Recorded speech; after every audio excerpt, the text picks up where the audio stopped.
പാതാളത്തോളം നാണക്കേടിലാഴ്ത്തിയ പാറളത്തെ അസാധു vote വിവാദത്തിൽ നടപടിയുമായി Congress. President തെരഞ്ഞെടുപ്പിൽ വോട്ട് അസാധുവാക്കിയ 3-ാം വാർഡംഗം ബിന്ദു ടീച്ചറെ അന്വേഷണ വിധേയമായി സസ്പെൻഡ് ചെയ്തു. തദ്ദേശ തെരഞ്ഞെടുപ്പിൽ ഭേദപ്പെട്ട പ്രകടനം കാഴ്ചവെച്ചിട്ടും പടിക്കൽ കലമുടിച്ച അവസ്ഥയിലാണ് പാറളത്തെ കോൺഗ്രസ്. പതിറ്റാണ്ടുകൾ നീണ്ട LDF ഭരണത്തിന് അറുതി വരുത്താൻ കഴിയുമെന്ന പ്രതീക്ഷയിലാണ് ഇത്തവണത്തെ തെരഞ്ഞെടുപ്പിനെ കോൺഗ്രസ് നേരിട്ടത്. പ്രതീക്ഷ തെറ്റിക്കാതെ 6 അംഗങ്ങളെ നേടി അതേ അംഗബലത്തിൽ NDAയും എത്തിയത് മറ്റൊരു പ്രതിസന്ധി. NDA അധികാരത്തിൽ വരാതിരിക്കാൻ LDFന്റെ പിന്തുണ കോൺഗ്രസ് തേടിയെങ്കിലും ലഭിച്ചില്ല. ഇതോടെ നറുക്കെടുപ്പെന്ന ഭാഗ്യപരീക്ഷണം മാത്രമായിരുന്നു കോൺഗ്രസിനുള്ള അവസാന പിടിവള്ളി. ഈ സാഹചര്യം നിലനിൽക്കെയാണ് പ്രസിഡന്റ് തെരഞ്ഞെടുപ്പിൽ 3-ാം വാർഡ് ബിന്ദു ടീച്ചറുടെ വോട്ട് അസാധുവാകുന്നതും NDA അധികാരത്തിലെത്തുന്നതും.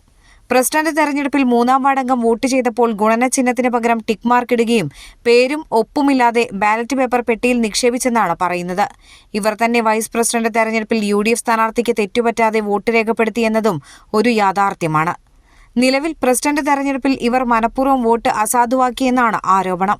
വോട്ട് അസാധുവാക്കിയ 3-ാം വാർഡ് അംഗത്തിന് നേരത്തെ പ്രസിഡന്റ് പദവി പ്രാദേശിക നേതാക്കൾ വാഗ്ദാനം ചെയ്തതായാണ് പറയുന്നത്.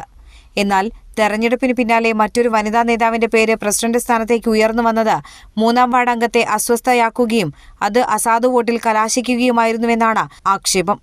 വോട്ട് അസാധുവാക്കിയ സംഭവത്തിൽ അന്വേഷണ വിധേയമായാണ് 3-ാം വാർഡംഗം ബിന്ദു ടീച്ചറെ പാർട്ടി സസ്പെൻഡ് ചെയ്തിരിക്കുന്നത്. ഏതായാലും സസ്പെൻഷൻ നടപടിയിൽ ഇവരുടെ വിശദീകരണം എന്തായാലും കോൺഗ്രസ് പാർട്ടിക്കുണ്ടായ ക്ഷീണം മാറ്റാൻ വീണ്ടും 5 വർഷത്തെ കാത്തിരിപ്പ് ബാക്കിയാകുന്നു.